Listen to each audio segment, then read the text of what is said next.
We at the Adventure Bike Shop have used our experience from our own halfway around the world and back travels.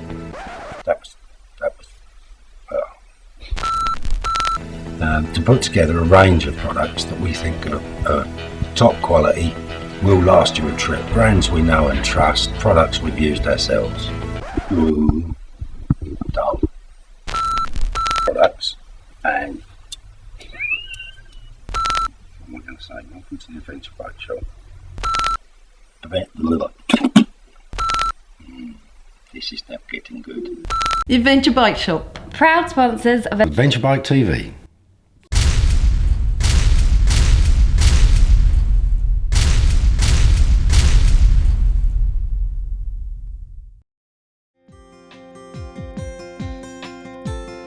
Welcome to the first ever episode of Adventure Bike TV. On this month's show, we review the new CCM GP450. Sam Manicon goes under the visor. The two-wheeled Nomad team, Lisa and Jason, give us an update on their expedition. And this month's special feature, Tiger vs Tiger.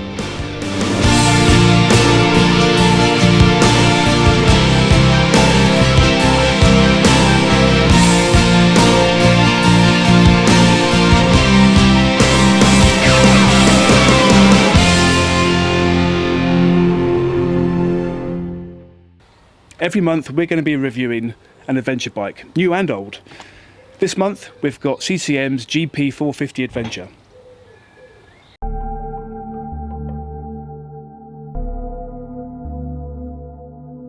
CCM have dared to do something new. They have dared to be different. They have dared to look into the eyes of the big boys and say, without blinking, we can do it better. In recent years, all the hype around adventure motorcycles has been, quite simply, bigger is better. Most manufacturers are upping their adventure bike engines to sizes we used to only see on touring bikes. Just look at KTM, replacing their 990 with the 1190, and Triumph adding a 1200 to its adventure lineup. But this British manufacturer has dared to be different, deciding that to have a real adventure, a lightweight bike with a small, simple engine is what's needed. But it's not just the small engine. They are using a lightweight aluminium chassis that is bonded together to reduce fatigue and failures, which can happen on welded joints. Add to that an engine that has proved itself in the Dakar Rally and Mazzocchi's suspension, this bike has the potential to be a real big bike slayer. And to top it off, it is made in Britain. The first thing you notice about this bike is the styling. It has a real aggressive Dakar look about it, which just looks fantastic. And if you had to go out and spend money on that, it would cost you a small fortune. So, we are here in the Brecon Beacons. It is a bit foggy, but it looks like it might lift, so nothing's going to keep me off of this baby.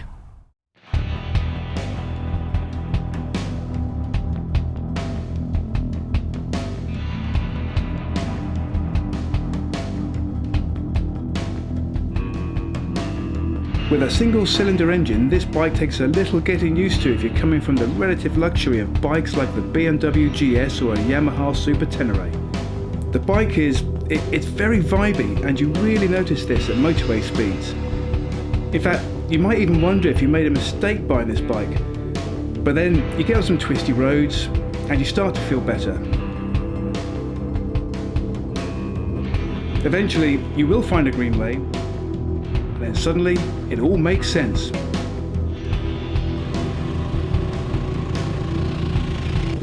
When I picked the bike up this morning, I really wasn't sure what to expect. But with the GP450, CCM have definitely found a gap in the market. It's not been proven on a big trip, a long adventure yet. And I really hope that somebody like KTM doesn't come along and steal their thunder before they've had a chance to get their fingers properly into the market. And I've really enjoyed riding it. I think if you're going to go on a world tour and you're happy to go at 60 miles an hour, but you want the flexibility to be able to ride the bike off-road, it's the perfect tool for the job. So for me, on those days when I am happy to go at a slightly more sedate pace and I want to take the bike off-road, there would definitely be a space for that bike in my garage. So, now it's time to hand over the bike to our tame off-road rider. Some say he stole the idea from another TV series, and if they don't have a sense of humour, he'll get sued. All we know is he's called Bob. And he's off! This bike might look like it's an off-road bike, but as an adventure bike it has softer suspension and a less powerful engine. Even so, the CCM is really moving.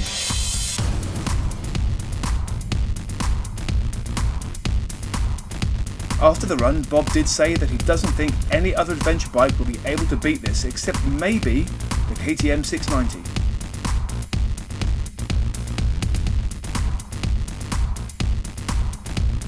Oh, that's a lot of air for that part of the track.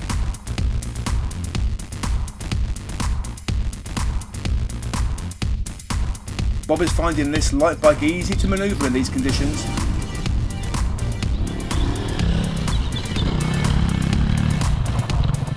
Small splash there, not wanting to get his feet wet. And over the line!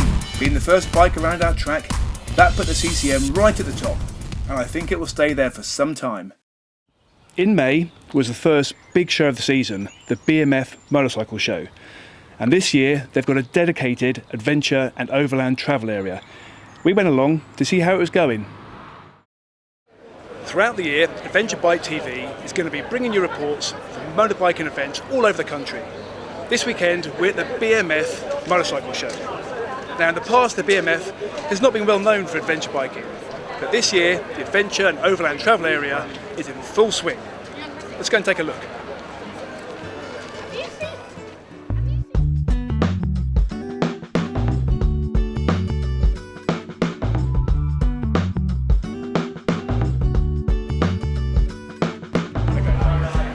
Field. Launching your new book today. Your 30 seconds starts now. The book is called Eureka because ultimately the journey was a U-turn. It's my diary, and it's very honest. You don't lie in your diary. I went down as far south as the Rack and then over to Azerbaijan, where at that point I did take a U-turn. Without really ruining the plot, it's just that that's when the planets aligned and the whole journey just fell into place. And that's really how it all came to be. It's the finding the line between desire and contentment in riding it. Nathan Milburn, postie bike adventurer extraordinaire. Your 30 seconds starts now. Hi, so I rode a 105cc Australian post bike from Sydney to England, 23,000 miles, 9 months, 18 countries. I got to England, needed to ride again, shipped it to New York to Seattle, and then finally Seattle to Alaska to complete the trip. Bike's back here now, we're in Peterborough in a cowshed. Feels like Emmerdale Farm, beautiful. Thank you. Ed Marsh, you're here launching your DVD, Malaysia to UK. Your 30 seconds starts now. Malaysia to UK, a C90 adventure, is everything an adventure film should be. It's fun, light-hearted and honest. There's no script, there's no staging. It's just me, a camera, a bike, riding back from Malaysia to England with no idea what I was doing and having a laugh along the way. And it is everything a film should be, and I hope you'll love it. Don Giles, adventure bike rider and author. Your 30 seconds starts now. I'm at a BMF show, book signing with Gone Riding. I wrote the book after travelling from Alaska down to Panama for 6 months and then shipping to Cape Town and spending 3 or 4 months riding from Cape Town to Nairobi, partly on my own, partly with my wife on the back and partly meeting up with other bikers. I wanted to write a book to show people that travelling can be fun and not scary, and I stopped off and volunteered on projects along the way, rescuing turtles, looking after sloths and teaching children in Cape Town.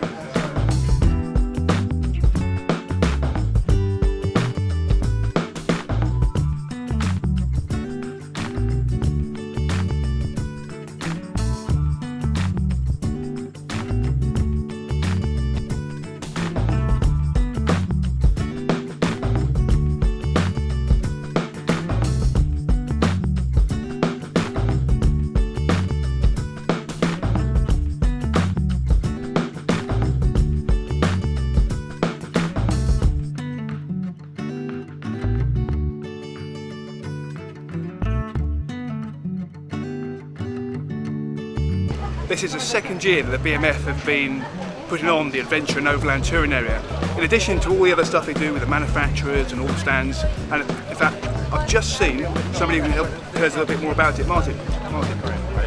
This is Martin Chick. Now, Martin organises and runs the event. Just tell me a little bit more about what made you start doing the adventure and overland touring area, in the whole event. It's a growth area for the show. BMF have got to accept the fact that we've got motorcyclists from all walks of life, sports, cruises and the rest of it. And 2 years ago we brought this in and the response has been fantastic. As you know, it's a growth area. We've been in touch with many of the travelling authors, there's March, there's Sam Manacon. Manufacturers are supporting us as well, tour operators, tour companies, and we want people to understand that you can take your bike on an adventure. You don't just have to sit on the M20. After the break, we'll be back with Under the Visor, talking with Sam Manacon. And we'll be speaking with the two-wheeled nomads, Jason and Lisa. See you in a moment.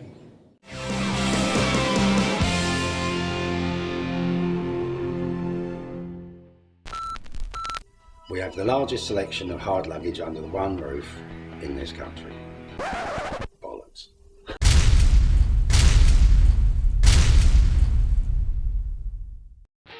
Ludo Loco.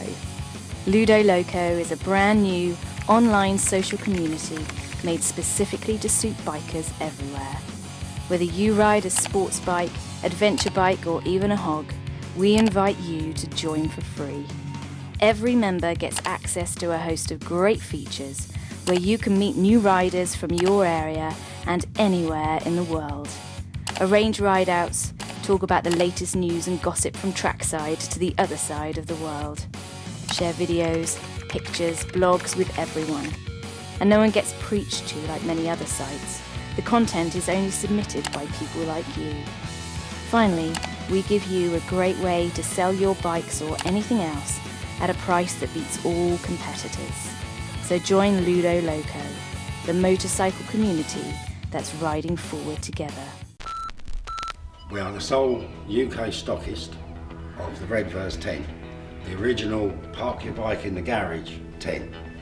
We also have a range of tents and other camping equipment from a number of trusted brands. That was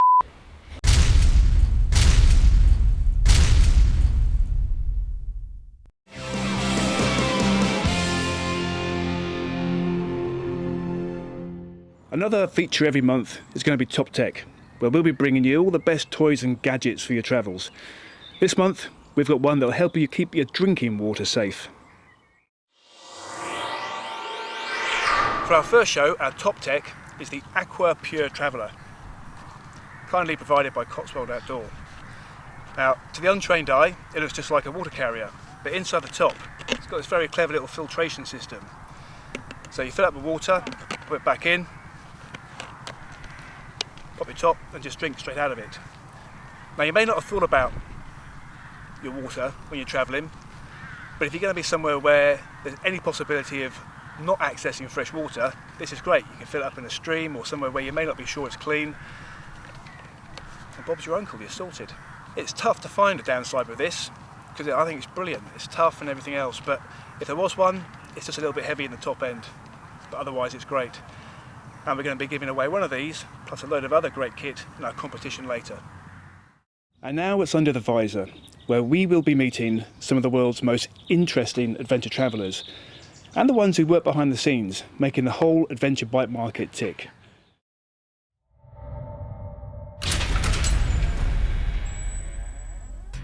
James Cargo Motorcycle Shipping sponsors Under the Visor.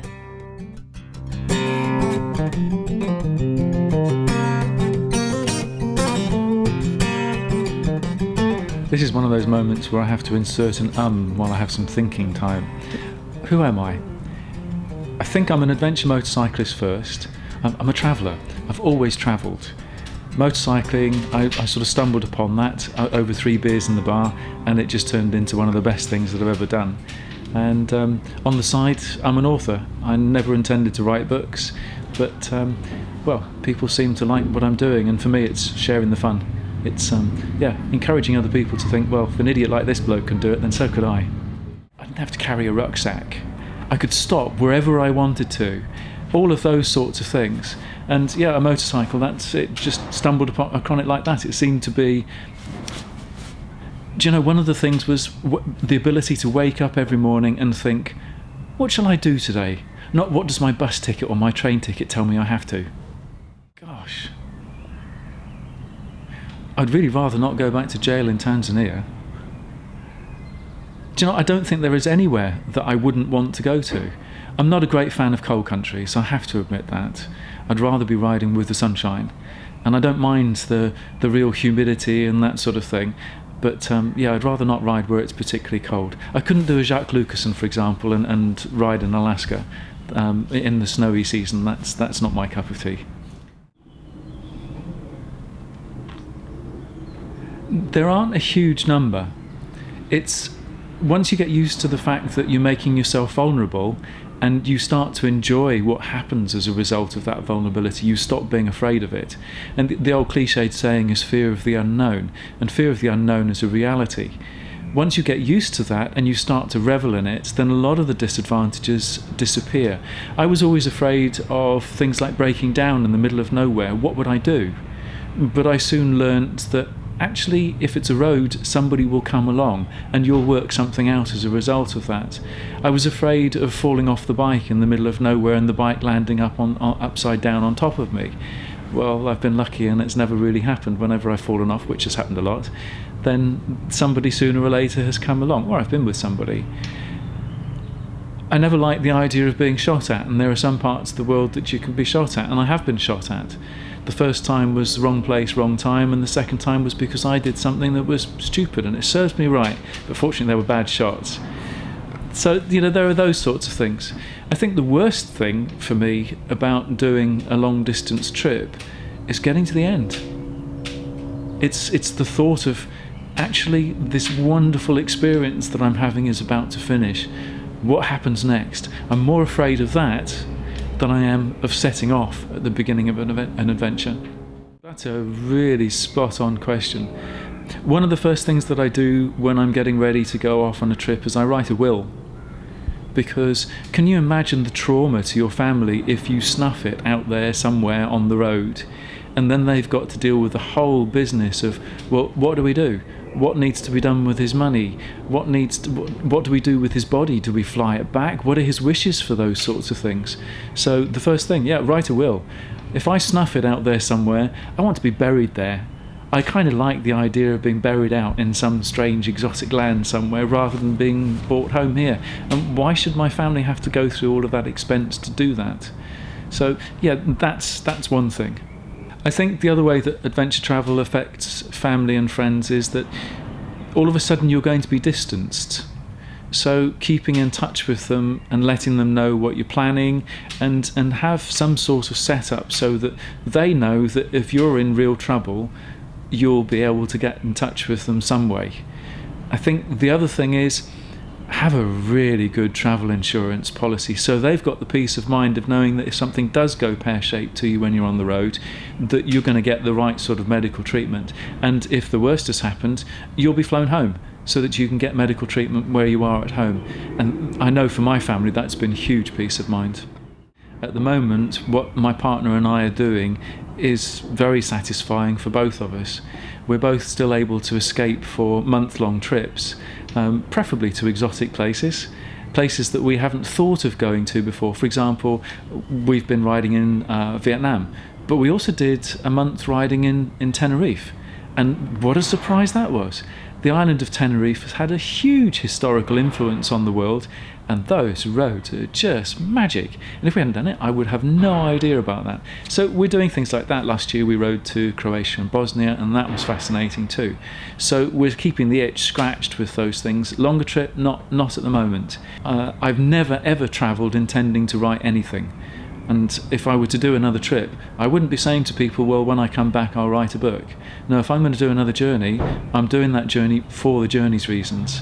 I want to wake up in the morning and not be hassled thinking about having to see certain things or meet particular different types of people so that I can write a book.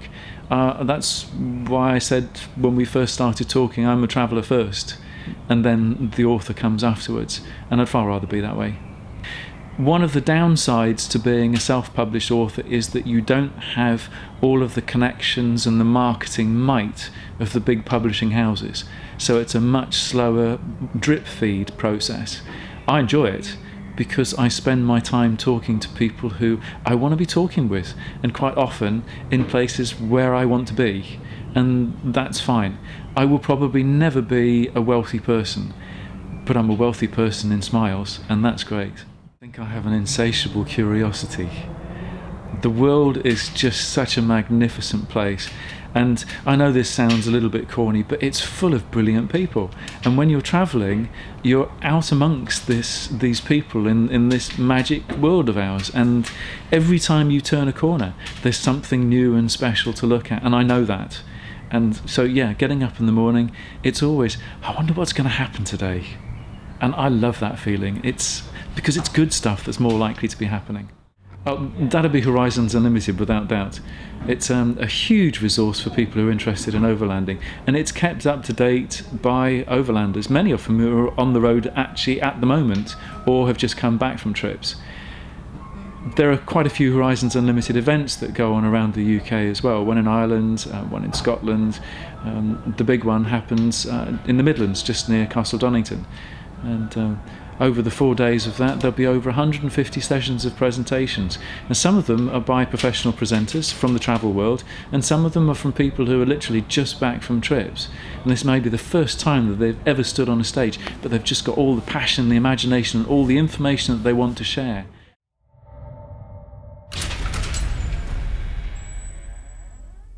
James Cargo Motorcycle Shipping sponsors Under the Visor.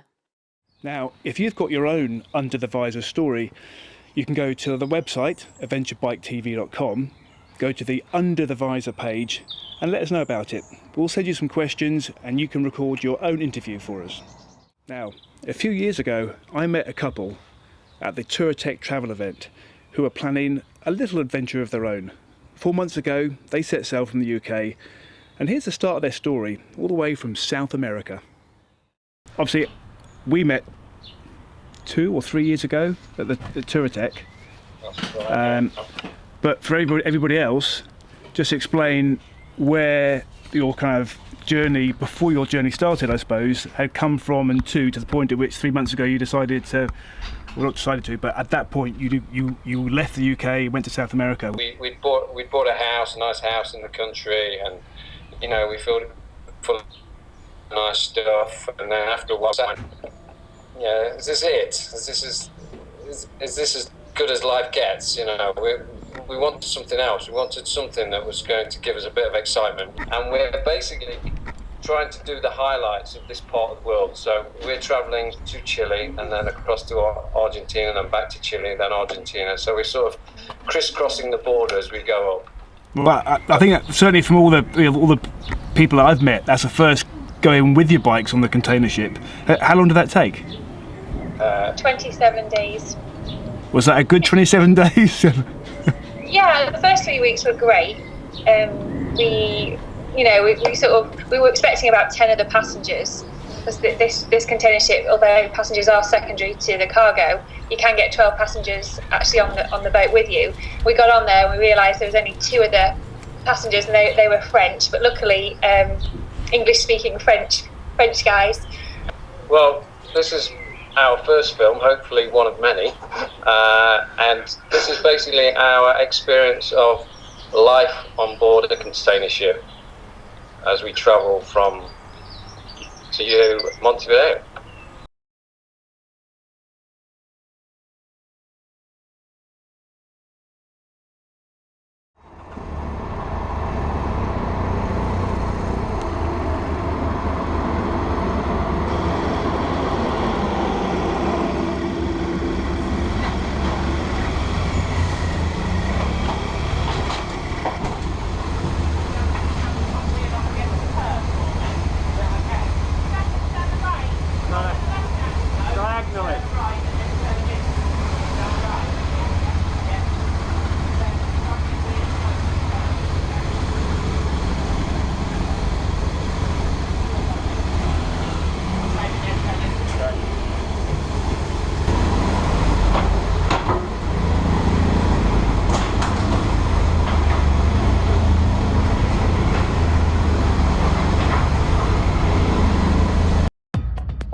It's always nice to hear what you're up to. I'd like to be a bit nosy on a Saturday, quite frankly. Hey to Natasha, who's right now supping on a latte and enjoying a blueberry muffin. Yeah, Natasha, that's what weekends are all about. And Lisa in Dorking, about to set off on quite some bike ride with Jason, yeah? Yeah, that's right. So we're going to basically take our motorbikes and we're going to get on a container ship and sail from Belgium over to Uruguay and then travel the full length of the Americas from Argentina to Alaska, which should take about 12 to 18 months. Wow! That's quite some bike ride. I was expecting you just to say, yeah, we might be heading round Surrey a bit, maybe down the A24, maybe stop off for a cup of tea this afternoon. But that is mammoth.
That's big. In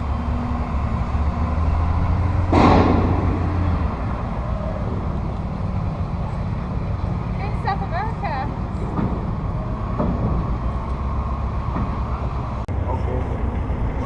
So, for the moment it's not possible to bring on board your motorbikes, but you can come on board and take your cabin, have a rest, have dinner. Oh, great.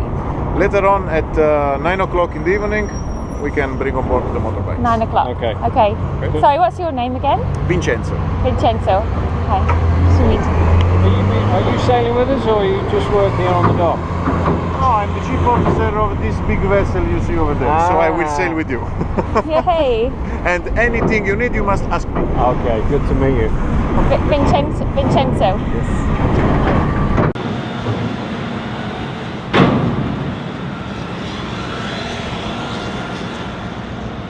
And what kind of cargo will be on board? Cars, trucks, containers, excavators. Okay, yeah. You see a train just coming Yeah, right we now. saw a train being backed on. Wow.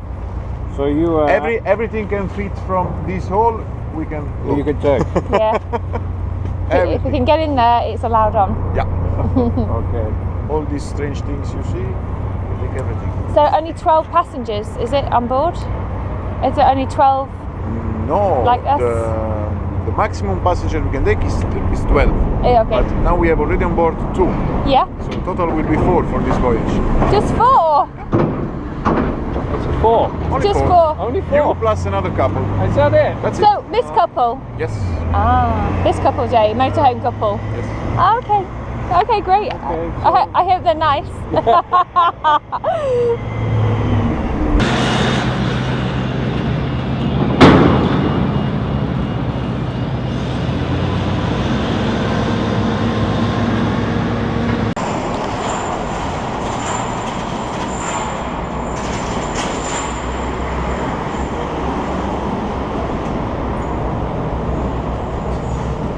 Oh, this is very civilized.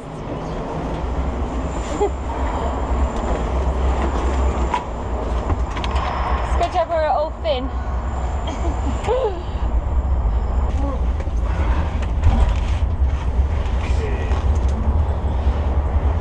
Glasses. This way? That way. Okay.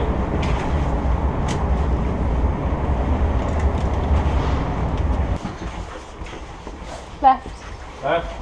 Oh wow. Okay. Coming out the clocks. Left. Your girlfriend's left.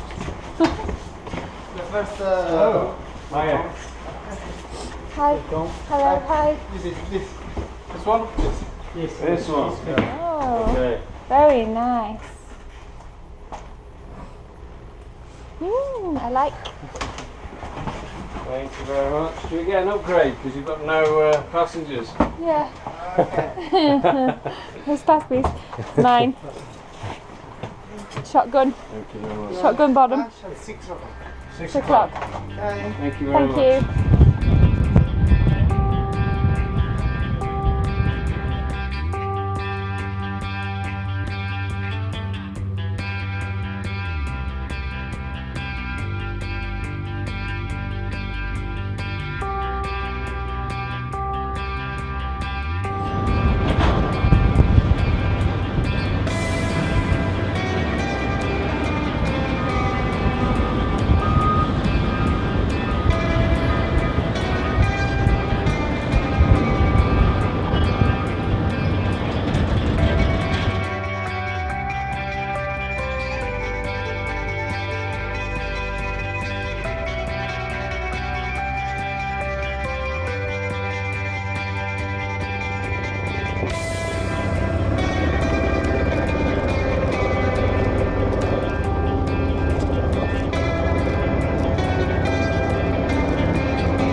This month, as it's the first show, we have a fantastic giveaway for one lucky winner.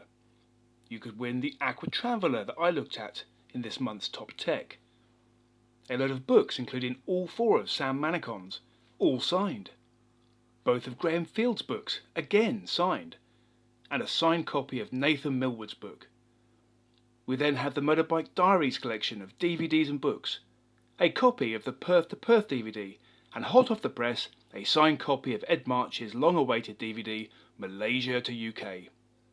Finally, we are giving away a pair of Continental TKC80s for your bike. All you have to do is go to the competition section of the website and answer this question. What are the 2 main colours of Bob's helmet? The winner will be announced on the Adventure Bike TV Facebook page at the end of June. Good luck!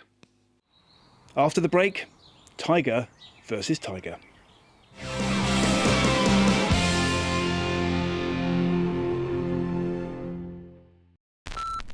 Adventure Bike Shop. We also do a wide range of soft luggage, if that's more your thing.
We really care about the adventure motorcycle market and try to make it as many shows as possible to see our customers. So if you can't come to the shop, come see us at a show.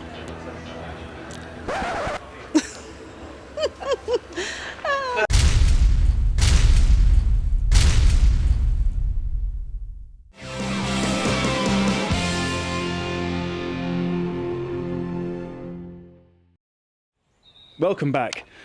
Now, the producers have set us a challenge. In fact, that's utter rubbish. They didn't, because we produced the show. It was all our idea. It's Tiger versus Tiger. Tiger.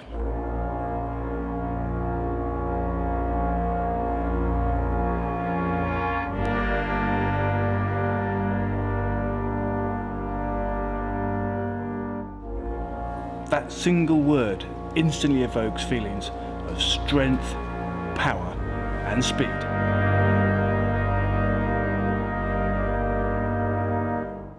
Over the years, all kinds of manufacturers have given that name to their product in the hope of evoking the same feelings in their customers. In 1937, British motorcycle manufacturer Triumph decided that their new 349cc motorcycle was worthy of the Tiger name, and the Triumph Tiger 80 was born. But 6 years earlier, another British manufacturer had given the Tiger name to something that would have a profound effect on the British nation. In 1931, a Tiger with beautiful and instantly recognisable lines went into production and very quickly became a regular sight in the skies over Britain as it took the role as the primary training aircraft for the RAF. The Spitfire and Hurricane were the undisputed stars of World War II. But almost every British pilot that was trained in the UK and that flew one of these aircraft learned their skill in this superb biplane. Without this aircraft training our pilots, the Battle of Britain could have turned out very differently. Great Britain will forever be in debt to the de Havilland Tiger Moth. Triumph is still producing the Tiger now with the 800, the 800 XC and the 1200 Explorer. But is it still worthy of the Tiger name? We have come to the Shuttleworth collection in Old Warden to see how the current Triumph Tiger measures up to the legendary Tiger Moth. Before we get on with the race, they have an incredible collection of aircraft here, and I love old aircraft, so I want to go in and have a look. I've also heard they've got a collection of bikes, which will be fascinating, so we're going to go and have a look now.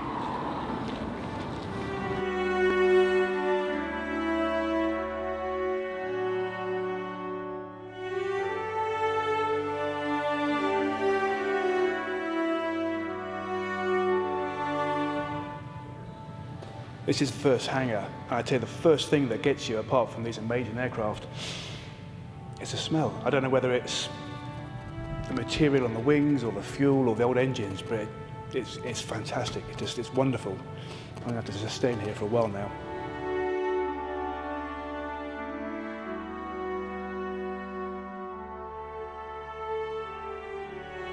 So there's two aircraft from the Second World War which are probably the most iconic that I can think of. It was the Spitfire and the Hurricane. And this is one of the Hurricanes, and it flies.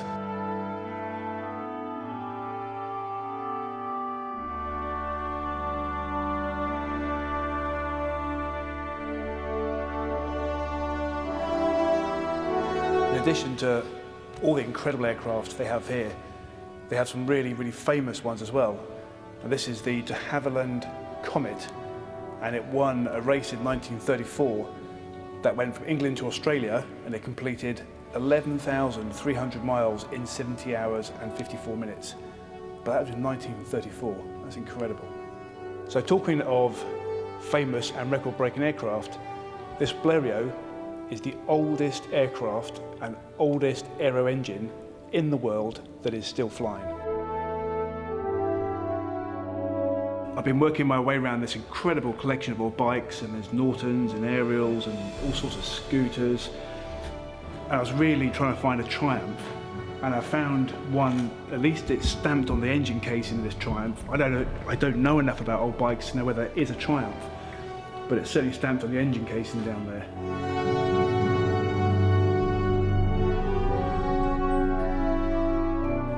Imagine if you could get a bike in that finish.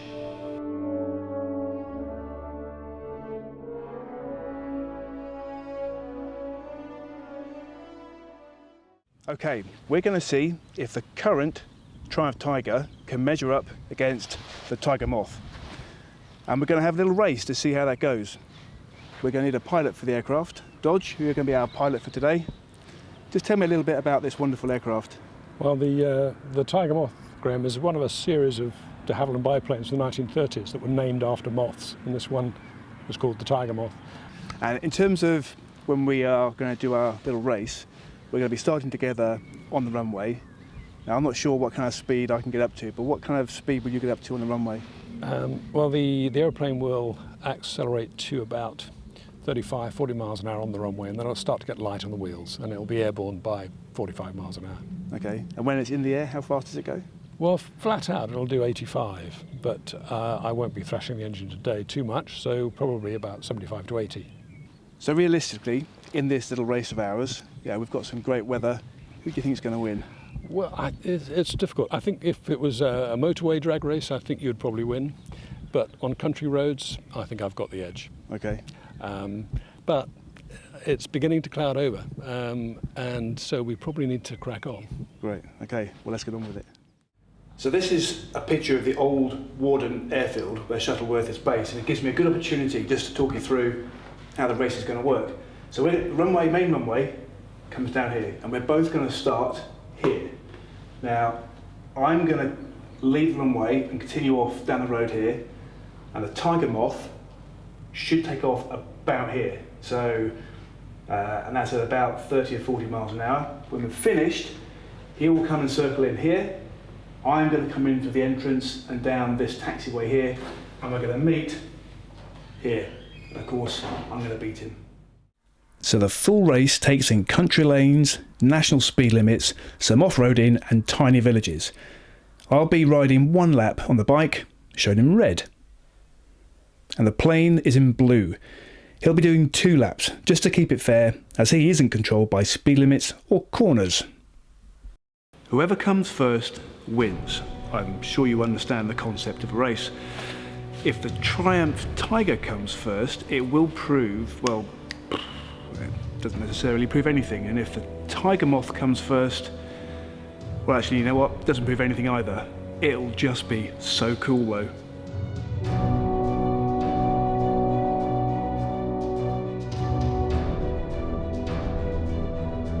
Right, we're on the start line. I can see Dodge, he's sat over to my left, waiting for the signal. It's go, go, go on the radio. 3, 2, 1, go, go, go.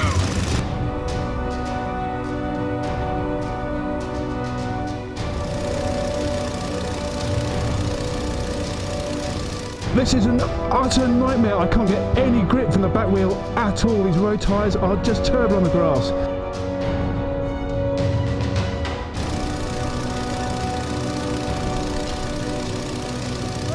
It's all over the place. I can't get any grip at all. Even the front's wobbling around. When I did my test run down here, I didn't get above 30. I'm now hitting just over 55. I am absolutely terrified.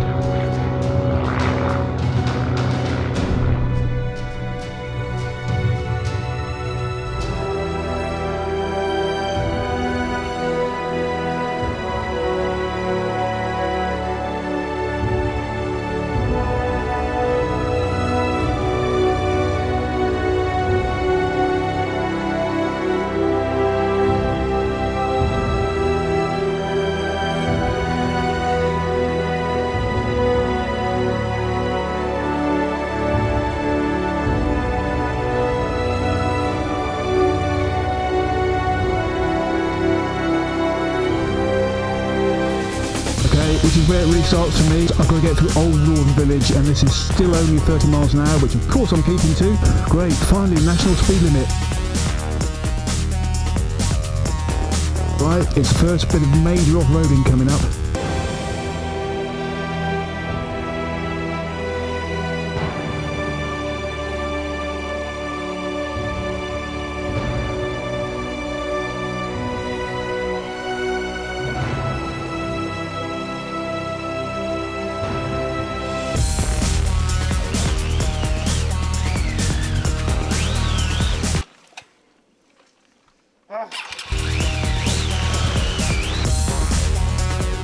Oh, that was almost in the hedge.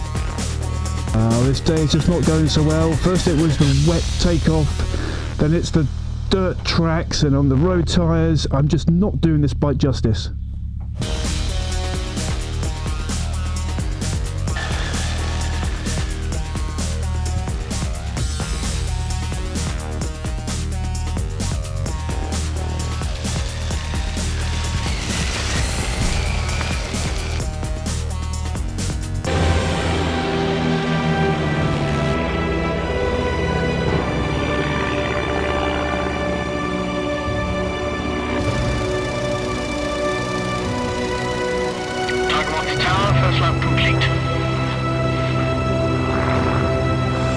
This is the halfway point. I've finally finished with that awful off-road stuff, and Dodge should just be finishing his first lap. It's all tarmac from here. Oh, ahead in the game, Graham, concentrate. I got momentarily distracted by a classic car. Okay, we're back going down through a village. 30 miles an hour, 30 miles an hour. Frustrating, but still 30 miles an hour. National speed limit. The bike's back in its element with these road tyres. This is where I'm going to make sure I catch him back up again. This is going to be close.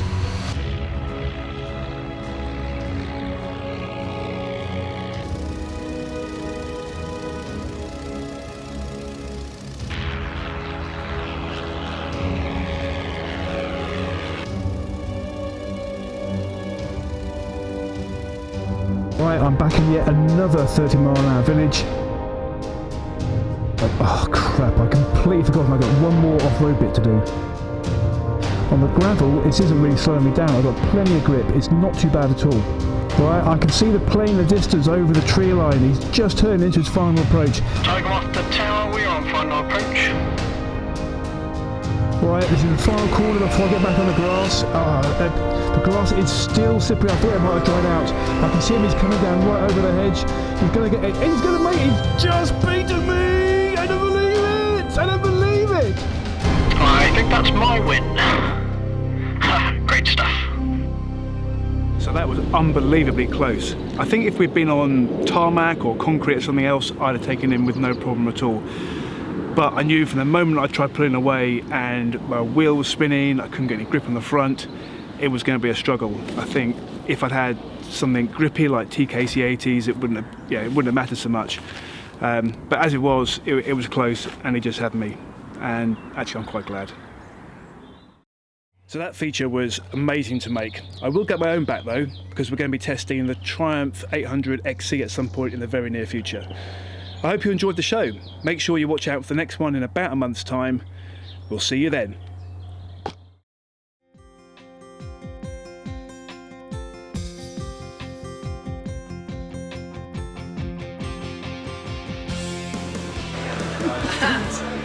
Action!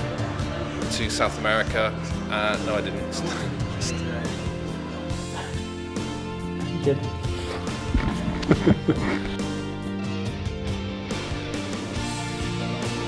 It's tied like a tiger. My best Top Gun moment ever. Brilliant.